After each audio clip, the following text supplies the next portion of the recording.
جس کی سیرت محمد کے جیسی اور صورت میں جو مرتضی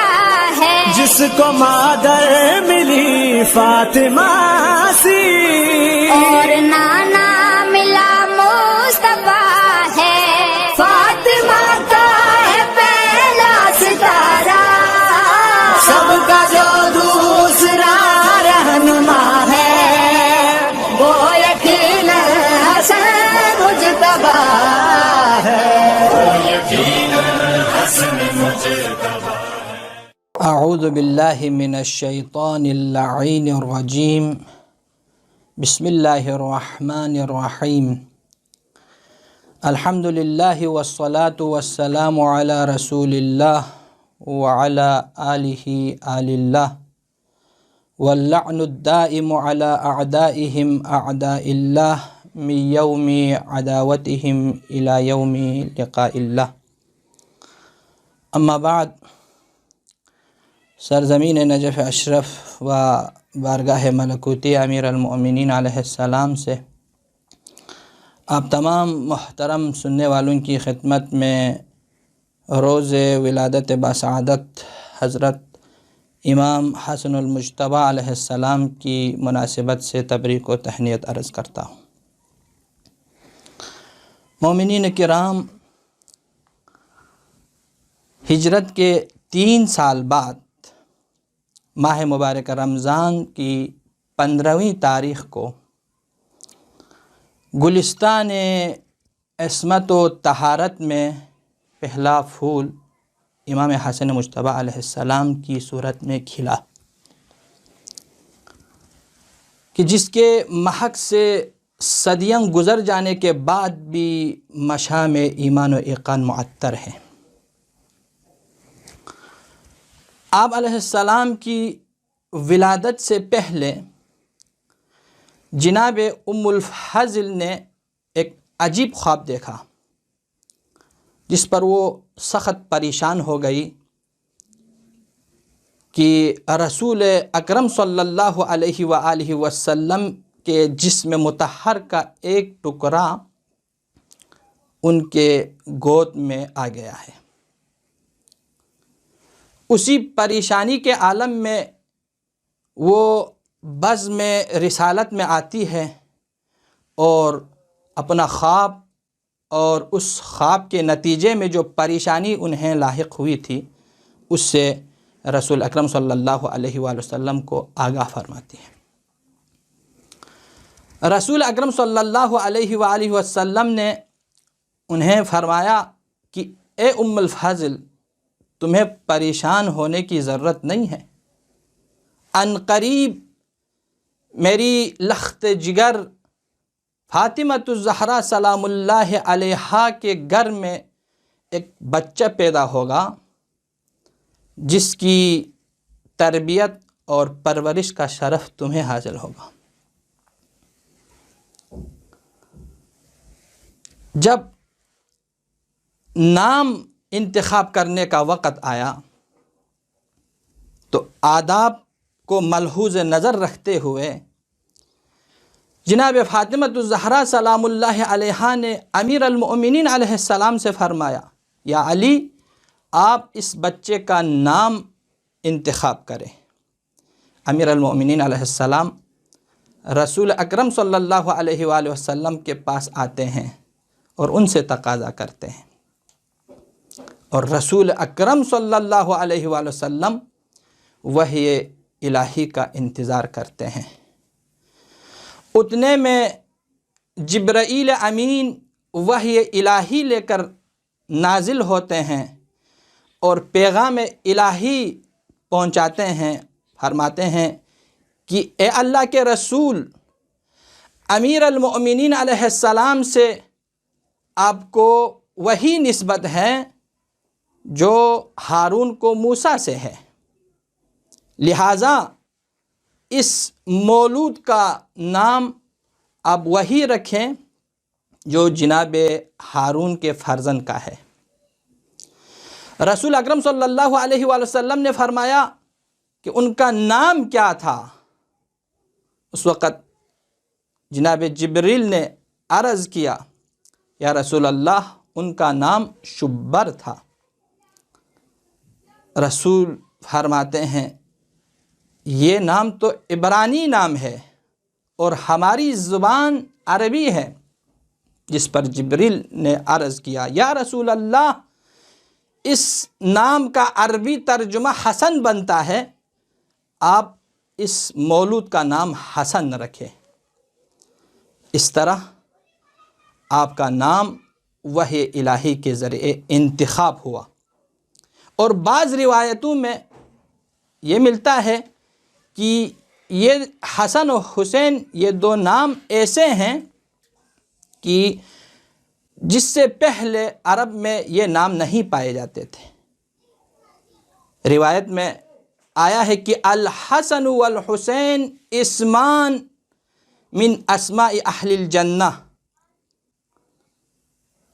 یہ دو ایسے نام ہیں حسن و حسین کہ عرب کی دور جاہلیت میں اس نام کو نہیں رکھا جاتا تھا، اور یوں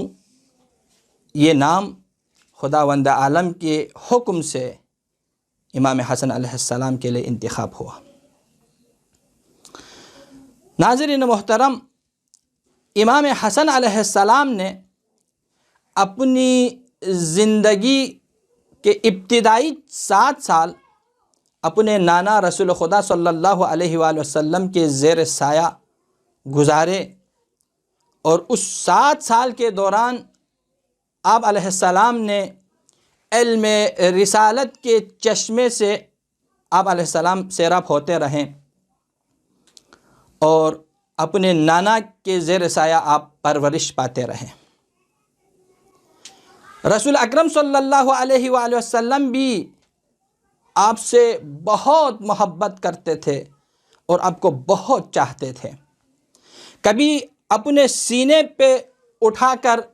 یوں ارشاد فرماتے، اے اللہ میں حسن سے محبت کرتا ہوں اور ہر اس شخص سے محبت کرتا ہوں جو حسن سے محبت کرتا ہے۔ کبھی اپنی پشت پر بٹھا کر ان کے لیے سواری بنتے تھے، اور کہنے والا جب یوں کہتا تھا کہ کتنی اچھی سواری ہے تو آپ انہیں ٹوک کر فرماتے تھے کہ اے شخص یوں نہ کہو کتنی اچھی سواری ہے، بلکہ کہو کتنے اچھے سوار ہے۔ اس طرح آپ امام حسن علیہ السلام کی عظمت کو بیان فرماتے تھے۔ کبھی آپ ان کی شان میں اس طرح فرماتے تھے کہ الحسن والحسین سیدہ شباب اہل الجنہ، اور کبھی فرماتے تھے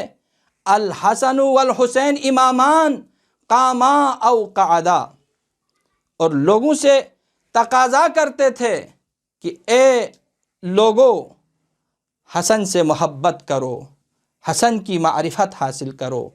حسن میرا بیٹا ہے۔ اور دوسری طرف قرآن مجید بھی جا بجا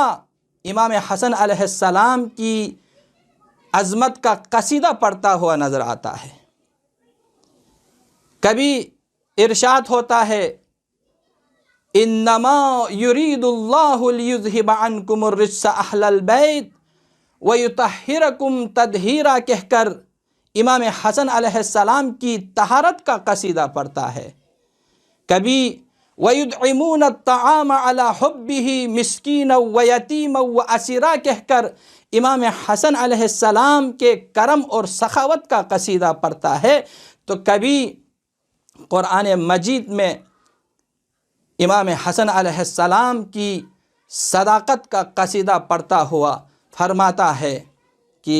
قُلْ تَعَالَوْا نَدْعُ أَبْنَاءَنَا وَأَبْنَاءَكُمْ وَنِسَاءَنَا وَنِسَاءَكُمْ وَأَنفُسَنَا وَأَنفُسَكُمْ۔ ناظرین محترم، جوانان عزیز، امام حسن علیہ السلام کے بہت سے القابات ہیں، ان میں سے ایک لقب جو بہت زیادہ مشہور ہے وہ ہے کریم اہل بیت۔ اس لیے کیونکہ امام حسن علیہ السلام کا دسترخوان ہر فقیر و مسکین، ہر عام و خاص کے لیے ہر وقت و ہمیں وقت بچھا ہوا ہوتا تھا، اور لوگ آپ کے دسترخوان پر آ کر آپ کے دسترخوان سے کھانا تناول کرتے تھے، اور یوں وہ اپنی بھوک کو مٹاتے تھے، اور اس طرح آپ علیہ السلام کا لقب کریم اہل بیت پڑا۔ آپ کے اخلاق اور آپ کے علم، آپ کی سخاوت، آپ کے حلم و بردباری تاریخ کے اوراق میں نمایاں طور پر لکھے ہوئے ہیں، لیکن دامن وقت میں گنجائش نہیں ہے، اس لیے مختصراً آپ کے اخلاق کا ایک نمونہ آپ عزیزوں کی خدمت میں پیش کر کے آپ کی زحمتوں کو تمام کرتا ہوں۔ امام حسن علیہ السلام مدینے میں تھے، ایک شامی شام کے پروپیگنڈے میں وہ آج آیا ہوا تھا، اور وہ ناصبی تھا۔ امام حسن علیہ السلام اور خصوصاً امیر المؤمنین علیہ السلام سے بغض رکھتا تھا، ان کے دل میں امیر المؤمنین کی نسبت کینہ بھرا ہوا تھا۔ یوں جب وہ مدینے میں آتا ہے اور امام حسن علیہ السلام سے ان کی ملاقات ہوتی ہے، تو ملاقات ہوتے ہی وہ امام حسن علیہ السلام کو برا برا کہنا شروع کیا، سب وہ شتم شروع کیا۔ امام علیہ السلام سنتے رہیں، ضبط کیا امام علیہ السلام نے، صبر کیا امام علیہ السلام نے، وہ بولتا گیا، وہ اپنی زبان پر جو آتا تھا بولتا تھا، امام علیہ السلام سنتا رہا۔ جب وہ خاموش ہو گیا، تھک گیا، امام علیہ السلام نے اپنے حلم کا اور اپنی بردباری کا اظہار فرمایا، اور فرمایا کہ اے شخص، لگتا ایسا ہے تمہارے لب و لہجے سے ایسا لگتا ہے کہ تو مدینے کا رہنے والا نہیں ہے، تو کسی اور شہر سے آیا ہوا غریب لگتا ہے۔ اگر تم پیاسے ہو تو میں تمہیں پانی پلاتا ہوں، اگر تم بھوکے ہو تو میں تمہیں کھانا کھلاتا ہوں، اگر تمہیں لباس نہیں ہے تمہارے تن پر میں تمہیں لباس دیتا ہوں، اگر تمہیں رہنے کے لیے جگہ نہیں ہے تو میرا گھر وسیع ہے، آئیے میرے ساتھ، میں تمہیں اپنے گھر میں جگہ دیتا ہوں۔ یوں جب اس شخص نے امام علیہ السلام کا حلم دیکھا تو وہ امام علیہ السلام کے قدموں میں پڑ گیا، اور یوں گویا ہوا کہ اللہ جانتا ہے امامت اور رسالت کس گھرانے میں دینا ہے۔ دعا کرتا ہوں بارگاہ خداوندی میں، پروردگارا اس مولود عظما کی صدقے میں ہماری عبادتوں کو اپنی بارگاہ میں قبول و منظور فرما۔ وصلی اللہ علی محمد و آل محمد۔ اللهم صل وسلم وزد